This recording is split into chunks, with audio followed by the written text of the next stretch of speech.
আমি আজকে আপনাদের দেখাবো আমি দেশি মুরগি পোষার জন্য কি কি মেডিসিন ব্যবহার করি। সর্বপ্রথম রয়েছে ক্লোরোভার্সেট এডি পাউডার। এটা হচ্ছে মুরগির প্রচুর গাছ। মুরগি যারা দেশি মুরগি পোষে তাদের জন্য এটাকে ব্যবহার করতেই হবে। এটার প্রথমত কাজ হচ্ছে মুরগির ডিমের প্রোডাকশন বাড়াবে, মুরগির গ্রোথ ভালো করবে। এইটা যাদের বাড়ি মুরগি আছে তাদেরকে এটা খাওয়াতেই হবে।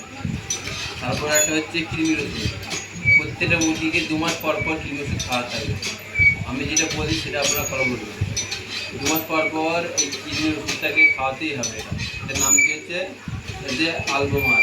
দেখেন এইটা নিয়মিত না হলে হবে না। ভ্যাকসিন নিয়মিত ভ্যাকসিন করতে হবে 2 মাস পর পর, নাহলে কিন্তু মুরগি একটা মানছে না। আমি আগে বলেছি, কারণ মুরগি রোগ প্রতিরোধ ক্ষমতা বাড়াতে হবে, কারণ কখন মরবে কোনো গ্যারান্টি নেই।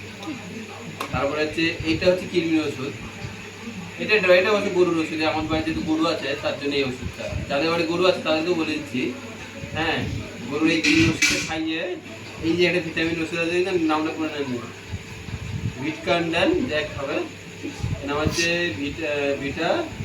ভিটাগিন এল লিভ। এটা হচ্ছে লিভার ওষুধ। যাদের গরুর বাছুর হচ্ছে না, অনেকদিন হয়ে গেছে, তাদের এটা খাইয়ে 4 রকমের ওষুধ আছে, এটা খাইয়ে এটাকে খাওয়াতে হবে। এটা অবশ্য মুরগিকে খাওয়ানো যায়, কিন্তু মুরগিকে খাবো না। আমার যেহেতু আমি এটা নিয়েছি, এটার দাম রয়েছে 100 গ্রাম আছে, দাম রয়েছে 140 টাকা। ঠিক আছে, কোনো ডিসকাউন্ট দেয়নি আমাকে। এখন দেখি এটা খাওয়াতে হবে বলেছি। 5 গ্রাম ওষুধ ওই পাউডার জলে মিশিয়ে 30টা মুরগির জন্য 5 গ্রাম পাউডার খাওয়ালেই হবে। ঠিক আছে।